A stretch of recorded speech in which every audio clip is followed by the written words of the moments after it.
मालिकेच्या आजच्या भागामध्ये आपल्याला पाहायला मिळणार आहे की गिरिजा एवढं मोठं संकट आलेलं आहे तरीही त्या संकटावर मात देत कशी नागेश्वरची वाट लावते, त्या आगीत पण नागेश्वरला कसा पकडून ठेवते हे आपल्याला आजच्या या व्हिडिओमध्ये पाहायला मिळणार आहे। त्यासाठी व्हिडिओ शेवटपर्यंत पहा। त्याचबरोबर चॅनलवरती नवीन असाल तर चॅनलला नक्की सबस्क्राईब करा।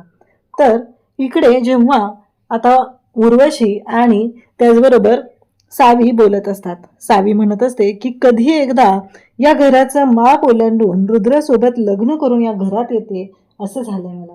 किती दिवस झाले मी या गोष्टीची वाट बघत होते असं ती सांगत असते। तेव्हा मात्र उर्वशी तिला म्हणत असते काळजी करू नको, लवकरच तो दिवस येणार आहे, त्यामुळे कोणत्याही गोष्टीची काळजी करायची अजिबात गरज नाही। लवकरच तू या घराचं माप ओलांडून या घरामध्ये येणार आहे, कारण ती गिरिजा आता संपलेली आहे आणि ती परत कधीच उभी राहू शकत नाही असं इकडे उर्वशी तिला सांगत असते।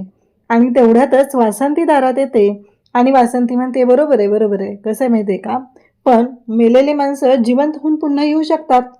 उर्वशी म्हणते काय बोलतेस तू हे सगळं? तेव्हा वासंती सांगते की हो, मेलेली माणसं जिवंत होऊन पुन्हा येऊ शकतात, एवढं लक्षात ठेवा। उर्वशीला कळायचंच बंद झालेलं असतं, ही वासंती अचानक आलेली आहे, ती येणार आहे किंवा काय काहीच गोष्टी माहिती नव्हत्या आणि आल्या आल्या ही हे सगळं काय बोलतीये हा प्रश्न तिला पडलेला असतो। तेव्हा मात्र तिला वासंती सांगायला सुरुवात करते, हो बघ तुझ्या समोर उदाहरण आहे, आणि असं म्हणत ती प्रभासला बोलवते। जेव्हा प्रभास दारात असतो, तो चालत आतमध्ये येत असतो, तेव्हा मात्र उर्वशीचं तोंड पाहण्यासारखं झालेलं असतं आणि तिला एवढा मोठा धक्का बसतो, तिच्या पायाखालची जमीनच सरकते। तिला कळायचं बंद होतं की काय आहे हे सगळं, हा जिवंत कसा आला, म्हणजे कसं पॉसिबल आहे। मग ती बोलायला सुरुवात करते, ती म्हणते की त्या कड्यावरून तर मी माझ्या हाताने तुला ढकललेलं होतं, मी ह्या सगळ्या गोष्टी स्वतःहून केलेल्या आहेत, मग तू जिवंत कसा आलास, तू जिवंत कसा आहेस असं म्हणत उर्वशी प्रभासकडे धावून जाते। त्याच्या अंगावर जणू काही ती धावून गेलेली असते आणि त्याच्याकडे जाऊन त्याला पुन्हा मारण्याचा प्रयत्न करत असते। तू जिवंतच कसा आहे, हे सगळं कसं शक्य आहे, हा एकच प्रश्न तिला पडलेला असतो।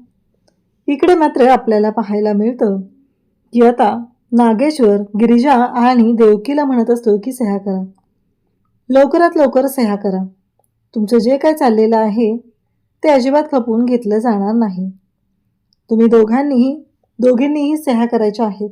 देवके बघ, तुझ्या लेकीला इतक्या दिवसानंतर भेटते, 20 वर्षानंतर तुझी लेक तुझ्या समोर आहे, त्यामुळं तुला ठरवायचंय की काय करायचंय, सही कर गुपचूप आणि तुझ्या लेकीबरोबर आयुष्य जगायला सुरुवात कर असं इकडे तो सांगत असतो।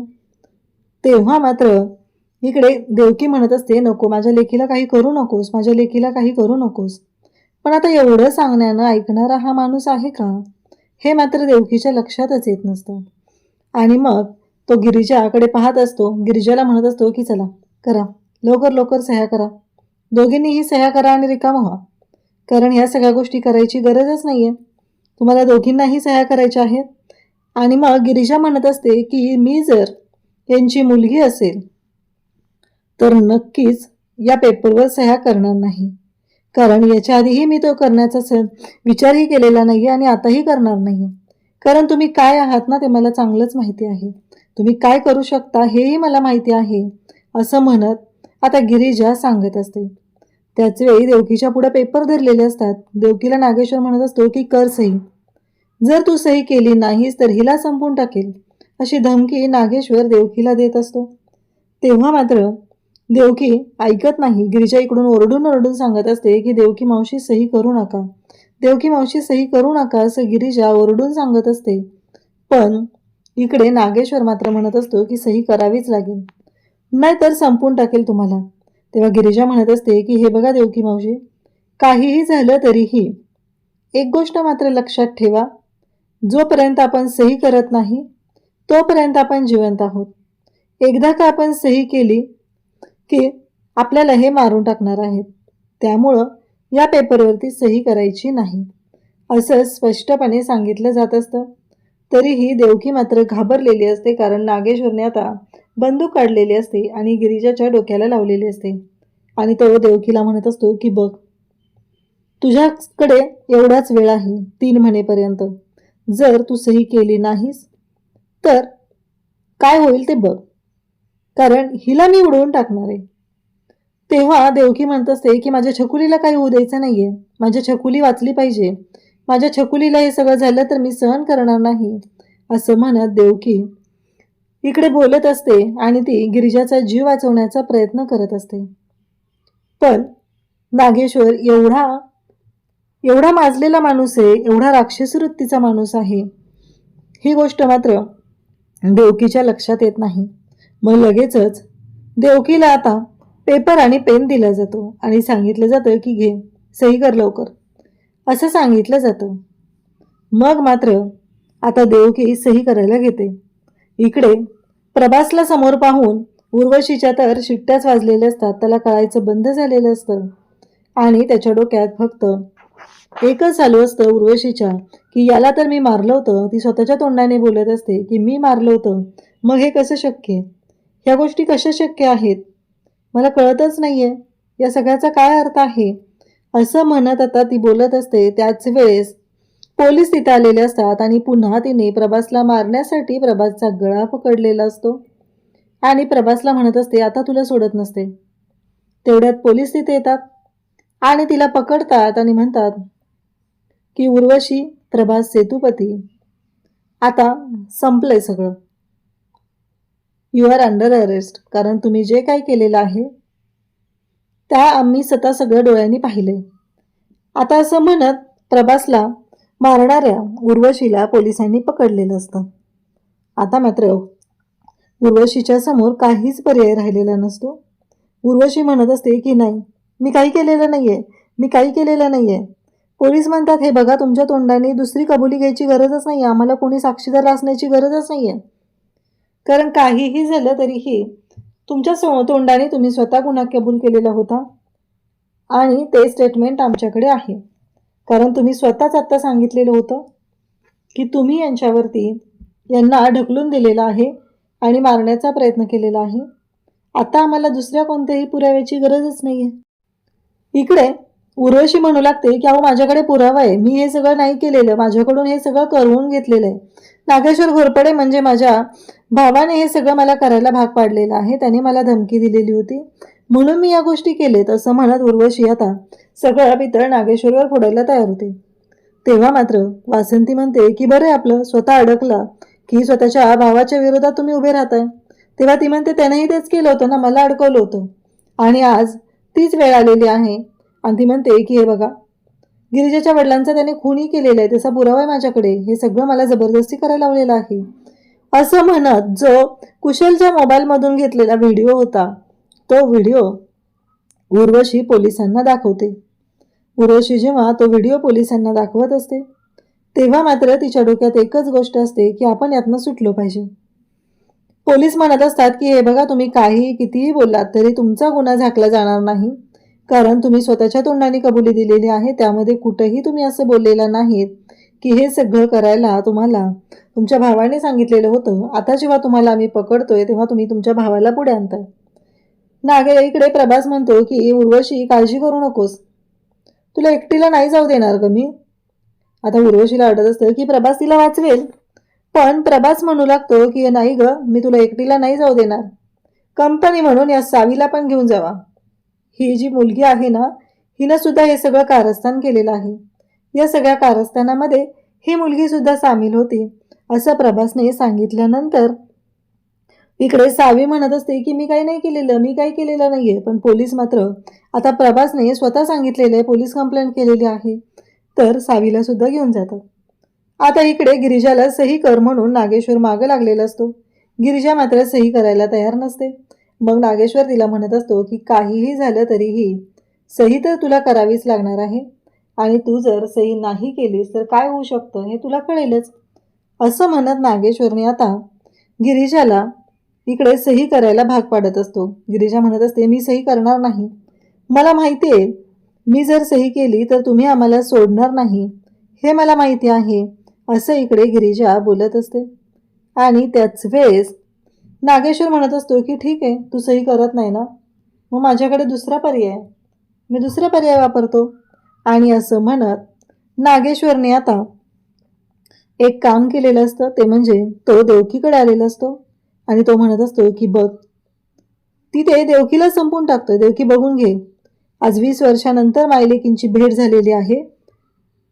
आता तुझी लेक तुला बघायला मिळणार नाही, कारण तूच या जगात नसणार आहे.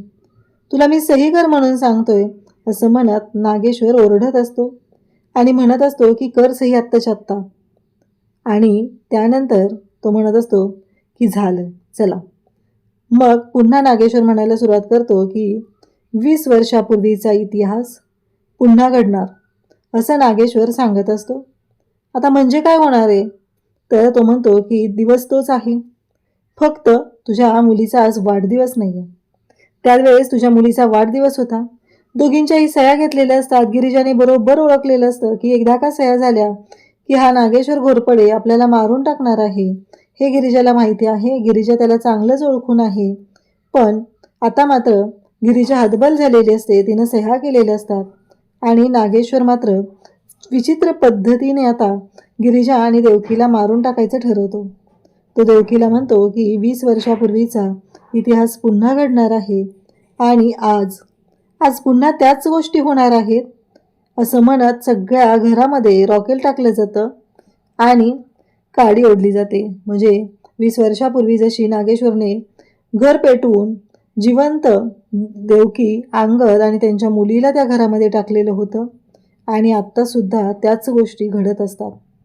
आता मात्र इकडे गिरिजा हुशार असते. नागेश्वर तिथून पेपर घेऊन पळून चाललेला असतो आणि नेमकं नागेश्वरचा तिने पाय पकडून ठेवलेला असतो फुल ताकदीने. जसं लहान असताना सुद्धा गिरिजाने नागेश्वरच्या हातातलं ते घुंगरं असलेलं जे कडं आहे ते पकडलं होतं. आज पुन्हा त्याच ताकदीने गिरिजाने नागेश्वरला इथे पकडलेलं असतं आणि नागेश्वर मात्र स्वतःला सोडवण्यासाठी प्रयत्न करत असतो.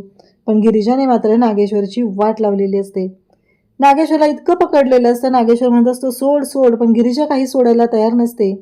सगळी ताकद एकवटलेली असते. जणू काही देवी आईनंच तिला ती ताकद दिलेली आहे. नागेश्वरच्या हातातला पेपर तिथं पडलेला असतो. गिरिजाला कॉटला बांधून ठेवलेला आहे, पण गिरिजाने फुल ताकदीने या सगळ्या गोष्टी केलेल्या असतात. नागेश्वरला पकडून ठेवलेलं असतं आणि नागेश्वरला तिने चांगलंच अडकवण्याचा प्रयत्न केलेला असतो. इकडे नागेश्वर मात्र म्हणत असतो की नाही, सोड मला सोड मला, पण गिरिजा मात्र त्याला सोडायला काही तयार नसते. इकडे सगळे गिरिजा ओरडत असते, आग आग, वाचवा वाचवा. रुद्र तिथं पोचलेला असतो. त्याचबरोबर श्री आलेला असतो. त्याचबरोबर इकडे विशाख आलेले असते. सगळी लोक गोळा झालेली असतात. आग लागली आग लागली.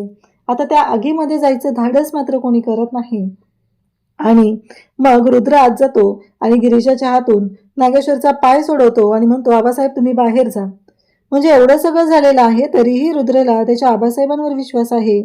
आणि मग रुद्र आता देवकीला सोडवतो आणि देवकीला बाहेर पाठवतो.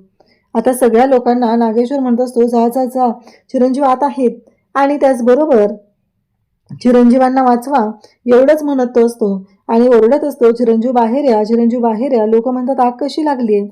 इकडे देवकी सुद्धा बाहेर आलेली असते. पण आता रुद्र आणि गिरिजा दोघंहीच त्या आगीत राहिलेले असतात आणि सगळेजण बाहेरून ओरडत असतात, आग वाढत चालली. पण रुद्र मात्र अजूनही त्याच आगीत असतो. शेवटी तो गिरिजाचा जीव वाचवतो आणि मग गिरिजाला घेऊनच तो बाहेर येतो. उद्याच्या भागात आपल्याला पाहायला मिळतं की रुद्राने गिरिजाचा जीव वाचवलेला आहे. रुद्र आणि गिरिजा दोघंही त्या आगीतून बाहेर आलेले आहेत आणि त्यानंतर मात्र आपल्याला एक गोष्ट पाहायला मिळते, नागेश्वर घोरपडेने जे सही केलेले पेपर होते ते तिथेच पडलेले असतात. गिरिजाने ज्या पद्धतीने त्याचा पाय पकडून ठेवलेला असतो आणि त्यानंतर ते पेपर आता आतच राहिलेत आणि गिरिजा जेव्हा बाहेर येते तेव्हा नागेश्वरला एकच शब्द बोलते की तुम्ही जो काही कांड करत होता, तुम्ही ज्या सह्या केलेले, आमच्या सह्या घेतलेले पेपर होते ते पेपर आतच राहिलेले आहेत. आणि आता नागेश्वर येडापिसा होतो आणि पुन्हा त्या आगीत जातो आणि ते पेपर आणायला तो चाललेला असतो. तेव्हा रुद्र त्याला अडवण्यासाठी जात असतो. पण तेव्हा मात्र श्रीमंत आणि त्याचबरोबर देवकीने रुद्रला पकडून ठेवलेलं असतं. गिरिजाने ओरडून ओरडून नागेश्वरला सांगितलेलं असतं आणि नागेश्वर आत जातो, ते पेपर घेतो, तो बाहेर येत असतो आणि तेवढ्यातच समोर त्याला देवीच्या रूपात एक देवी आलेली दिसते. म्हणजे ती गिरिजा असते देवीच्या रूपात आलेली आणि गिरिजा तिथं येऊन हातामध्ये तिच्या अस्त्र असतं आणि त्या अस्त्राने वार करत असते. नागेश्वरला जे स्वप्न पडत असतं ते स्वप्न आज खरं झालेलं असतं आणि नागेश्वर मात्र तसाच तिथे आत थांबलेला असतो. त्याची मात्र वाट लागलेली असते, कारण त्याला असं वाटत होतं की आपलं हे सगळं आपण मिळवलेलं आहे, पण आता पुन्हा तोच अडकलेला असतो. अशाच अपडेटसाठी चॅनलशी कनेक्ट राहा. थँक्यू.